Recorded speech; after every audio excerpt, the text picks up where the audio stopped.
Sa pagpasok sa semifinals, bagong kupunan na ang nakasama ng Creamline.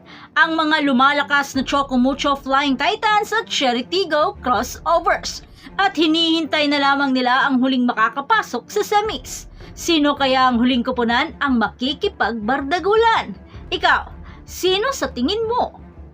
Pero bago pa man ang lahat, huwag mo namang kalimutang mag-subscribe at i-spike ang notification bell para lagi kang updated sa mga valuable ganap. Naghahanda na ang Creamline para mas makalapit sa isang elimination round sweep, habang ang Cheritigo ay naglalayo na ihanda ang mga sarili sa muling pagbangga nila ngayong Martes sa Premier Volleyball League All-Filipino Conference na gaganapin sa Field Sports Arena. Kasama ang Choco Mucho Flying Titans ay may 8 panalo at 1 talong record. Ang Cool Smashers naman ay mayroong perpektong 8 panalo at sa ngayon wala pang nakakatalo. At ang Crossovers ay mayroon ding 8 panalo at 1 talong record. At naangkin na rin ang semifinal spot para sa kanilang semis position. At ganito naman ang semis format. Ito ay isang best of 3 duel kasama ang number 1 seed na makikipaglaban sa number 4 at ang number 2 ay makikipagbakbakan naman sa number 3.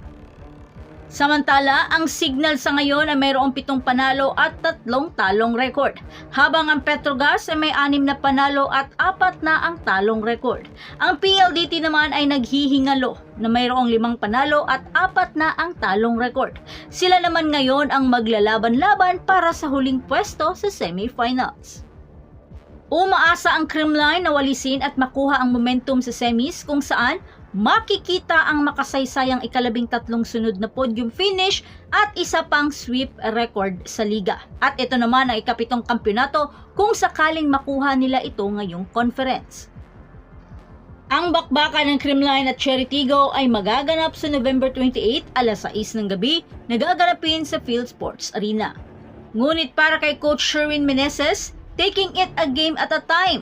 Para kay Coach, mas importante sa kanya na mag-improve sila each game at yun ang mas importante. Habang ang Crossovers ay handa na din. Matapos na manalo sa kanilang huling 6 na laro, kabilang ang 2 epic na bakbakan na napunta sa buong 5 set na ruta. At yun ay laban nila kontra sa Signal 1 linggo na ang nakalipas at isang nakakahingal at buti na lang nakasurvive sina Eya kontra sa F2 noong Sabado. At asahan na sasabak ang Cheritigo laban sa Creamline at susubukan ang susunod na winning streak hanggang dulo. At panigurado, tatargetin na naman si Eya Laure ng mga veterana sa Creamline lalo pat nasa pangatlo ito sa pwesto sa pagiging top scorer na mayroong 162 points. Pero dahil attacking team ang Creamline, kailangang tulungan nila si Eya lalo pat ang lalakas ng kanilang babanggain. Tulad na lamang sila MG na top spikers ngayon as of November 27. Sumunod naman si Kaloy at nasa panglima naman si Eya sa pwesto. Kinakailangang magsanib puwersa ang Lauri Sisters, Robles at Paat upang pantayan ang firepower ng mga Cool Smashers. Maglalaban naman sina Kyle at Eya sa kanilang mabibigat na service aces. Si Kyle ngayon ang nangunguna habang sumunod naman si Eya, kaya patatagan na lang ng pagre-receive sa magkabila ang panig. Pero for sure, mas lalong maghanda si Eya dahil hindi lamang si Kyle ang may mabigat na service sa Creamline. Ito ang pumatay sa kanila noong nakaraang conference. Binanatan si Eya ng sangkaterbang aces na nagdulot ng matinding pinsala sa kanila.